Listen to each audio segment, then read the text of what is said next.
हरे कृष्णा। गुरु पर निर्भर रहने का अमूल्य उपहार। हम भगवान के प्रेम को और उनकी स्थिति को स्वीकारना नहीं चाहते। श्री चैतन्य महाप्रभु कहते हैं कि जीव की वास्तविक स्थिति परम भगवान के शाश्वत दास की है। इस सिद्धांत को भूलकर जीव भौतिक प्रकृति से बद्ध हो जाता है, लेकिन परम भगवान की सेवा करने में वह भगवान का मुक्त सेवक बन जाता है। जीव की संवैधानिक स्थिति सेवक बनना है। उसे या तो भ्रामक माया की सेवा करनी है या परम भगवान की। यदि वह परम भगवान की सेवा करता है तो वह अपनी सामान्य स्थिति में है, लेकिन यदि वह भ्रामक बाहरी ऊर्जा की सेवा करना पसंद करता है तो निश्चित रूप से वह बद्ध होगा।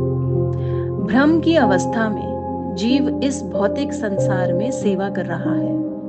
वह अपनी वासनाओं और इच्छाओं से बंधा हुआ है, फिर भी वह स्वयं को दुनिया का मालिक समझता है। इसे ही माया कहते हैं। तो जैसे ही कोई भी बद्ध जीव भगवान कृष्ण के सत्य को स्वीकार कर लेता है, उसके सारे संघर्ष तत्काल समाप्त हो जाते हैं और वह मुक्त आत्मा बन जाता है। जैसा कि भगवद गीता में बताया गया है, हे अर्जुन, जो व्यक्ति मेरे स्वरूप तथा कर्मों की दिव्य प्रकृति को जानता है, वह शरीर त्यागने के पश्चात इस भौतिक संसार में पुनः जन्म नहीं लेता, अपितु मेरे सनातन धाम को प्राप्त होता है।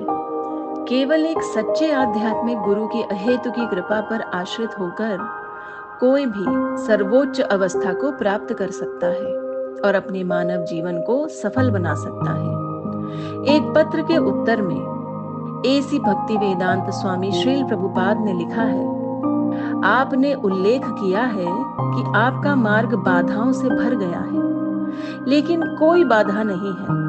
मैं उन सभी बाधाओं को तुरंत हटा सकता हूँ, बशर्ते आप मेरा मार्गदर्शन स्वीकार करें। अपनी एक लात से मैं सभी बाधाओं को दूर कर सकता हूँ। इसलिए जैसे ही हम गुरु के निर्देशों को स्वीकार करते हैं तो किसी प्रकार का संघर्ष या समस्या रहती ही नहीं है। हमें बस किसी ऐसे व्यक्ति से सत्य को स्वीकार करने की आवश्यकता है जिसने सत्य को अनुभव किया हो। हरे कृष्णा।